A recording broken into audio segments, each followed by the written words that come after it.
This video explains the principles in Section 2 of Chapter 5 of the Practica Musica textbook. We're talking about identifying intervals. Okay, so how do we tell? I mean, it's pretty easy to tell. We can count the number of steps to figure out on a staff or on the piano what a basic interval is. Like from a C to a G, right? We've got 1, 2, 3, 4, 5. So that'd be a fifth. How do we tell with accidentals? Like if we went to a C to an F sharp, what kind of an interval is that? Well, if it's written let's just do that on manuscript paper. So if it's written from a C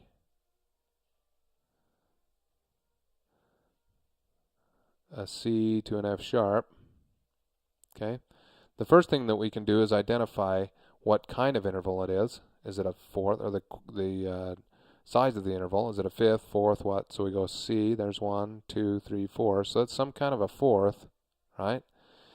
Then what we need to do is there's a couple different ways that you can do it, and I'm going to show you the hard way first, and that is counting half steps on the keyboard. So if we look at the keyboard, we've got a C, and if there's 1 half step, then that is a minor second, right? If we go 2 half steps, that's a major second. 3 half steps is a minor third. 4 half steps is a major third.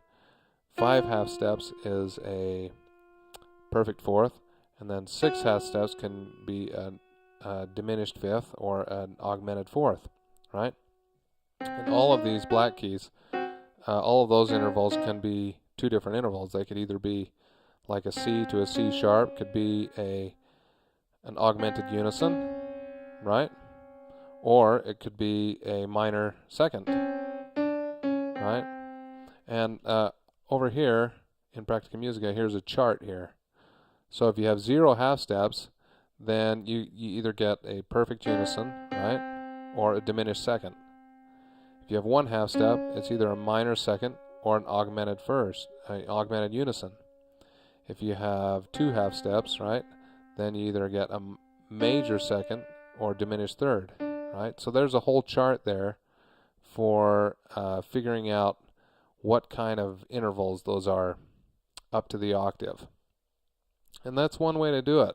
You know, you can count your half steps and memorize, you know, what the intervals are, and each one of those corresponds to the number of half steps.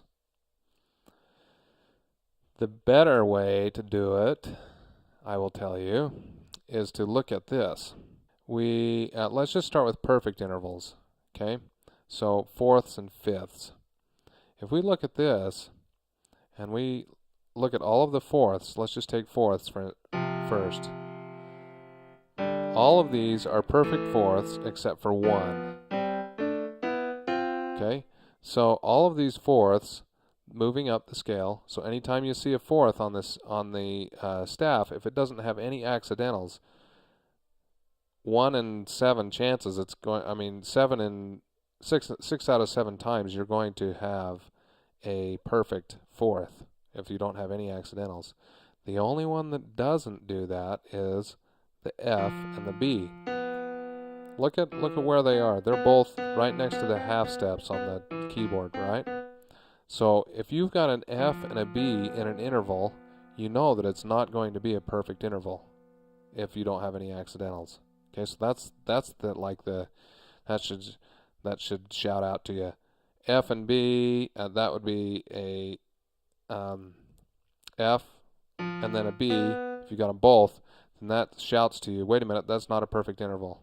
Okay, so in this case, it would be an augmented interval. If it's a fourth, okay, it's an augmented interval.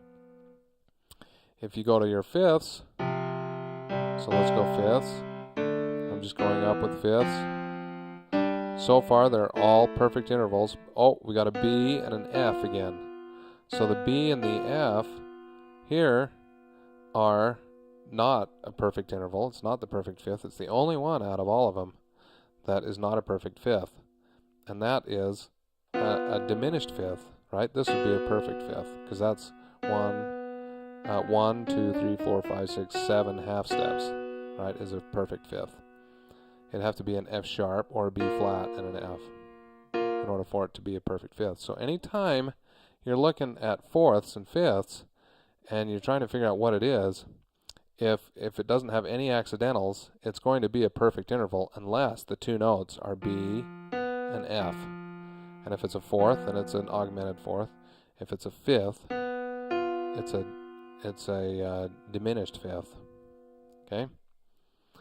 So that makes it easy. For example, we're just going to work on perfect intervals for a second here. If I have a G and a D, okay, you know that it's not an F and a B, so you know that that's a perfect fifth because it doesn't have any accidentals. What if I had a G flat or a D flat? Well, you can say, well, I know that the G and a D natural is a perfect fifth, and it's lowered a half step, so that's got to be a diminished fifth. Okay, let's try another one, an E to a B. Now it's not an F and a B, so we know that E to B is a perfect fifth. What if I had an E flat? Right? So an E flat, oh, then you look at E flat. Oh, wait a minute, what is that interval? I don't know. An E flat to a B, I don't know what that is. Well, you do know what that is because you know that an E natural to a B is a perfect fifth, and if you're making a half step bigger, then perfect fifths, if they're bigger, go to augmented fifths. Okay?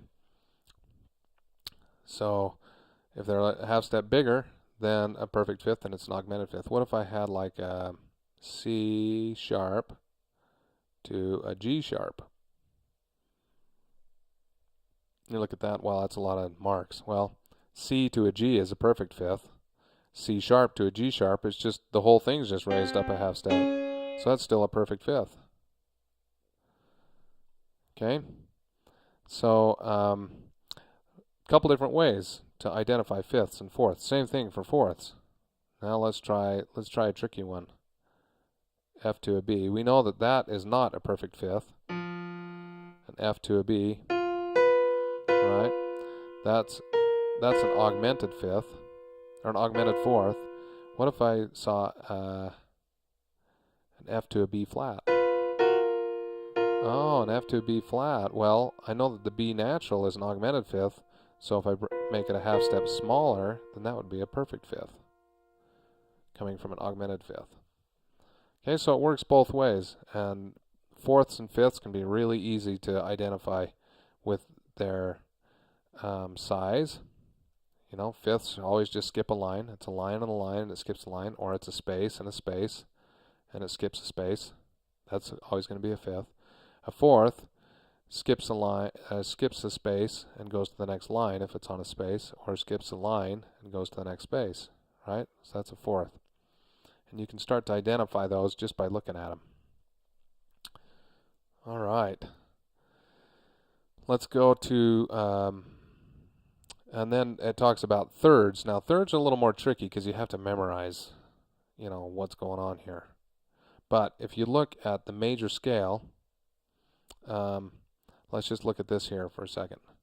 So we've got a major third, and you can memorize this from the, you'll get more practice at this a little bit later, but C to an E is a major third, and then you've got two minor thirds, and then you've got two major thirds, and then two minor thirds. Okay? So it just goes major, two minor, two major, two minor. So 2, 2, and 2. And then you can do the same thing with that. For instance, if I go here and I have an F to an A, well, if I think C, 2 minor, and then 2 major, so that's going to be a major third. Right? The F. So basically, a thirds, the ones that have major thirds on them are C, F, and G, and all the rest are minor. So if you ever see a third with a C in the bottom or an F and a G, then those are all the major. major thirds if you put, you know, if you put the third on top of it. And then the rest of them, the D and the E and the A and the B, those are the minor. Okay, so that's if you put the thirds on top. Right? Those are the minor thirds. So you can just remember C, F, and G. That's all you have to remember, actually, and that gives you your major thirds. Okay, so then if I had like an A flat to a C, well, I know an A to a C is a minor third because it's not a C and an F or a G. So if I made it a half step bigger, then it would be a major third. Right? Okay, let's look at this then. There's another little trick here. And you can count half steps if you want, but this might be a little easier. So if we look at this, it says the quality of an interval when added to a perfect interval remains unchanged. Okay, so if you have a bigger interval, like an E to a C, let's try this out.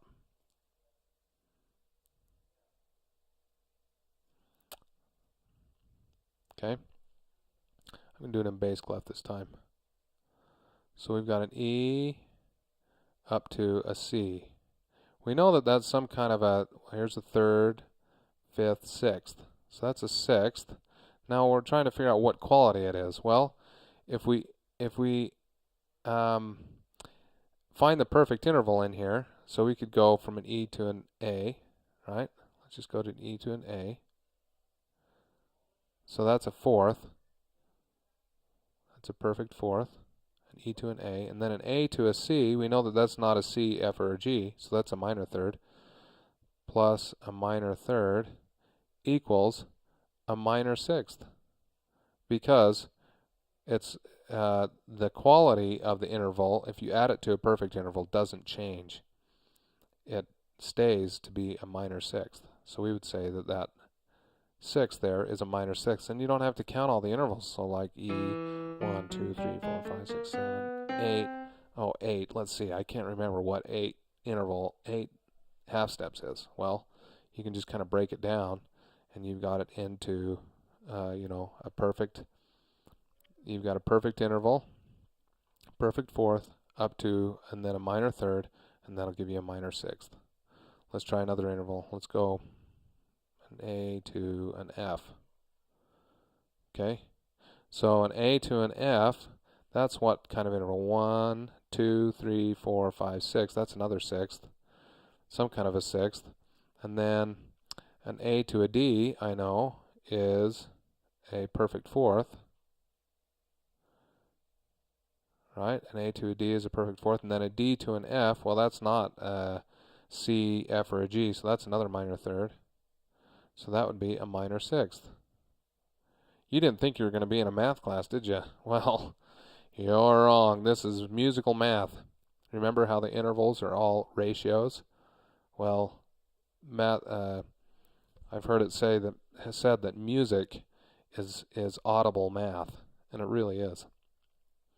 Okay, let's do one with an accidental. C sharp to a B. Okay, so we've got a C sharp to a B, and we're thinking, oh man, that's a lot of places. That's a lot of steps. You know, I don't want to count all those. So let's go up to a C. Let's do a G. Okay, so a C sharp to a G is not a perfect interval. So let's do a G sharp. Okay, so a C sharp to a G sharp is, well, this is a seventh of some kind, right? 1, 2, 3, 4, 5, 6, 7. And I'm gonna, right, there's our seventh. And then there's our C sharp to our G. There's our perfect fifth. And then our G sharp to a B, well, a G to a B, we know that is a C, F, or G is a major third. So if we make it a half step smaller with a G sharp, then that would be a minor third. So that equals a minor seventh because the quality stays the same. Yeah? Okay, cool way of doing that. Or you can just count half steps and memorize that chart. You choose. Okay, I'm going to stop there and give you some practice so that you can work on that, and then we'll talk about the next section in the next video.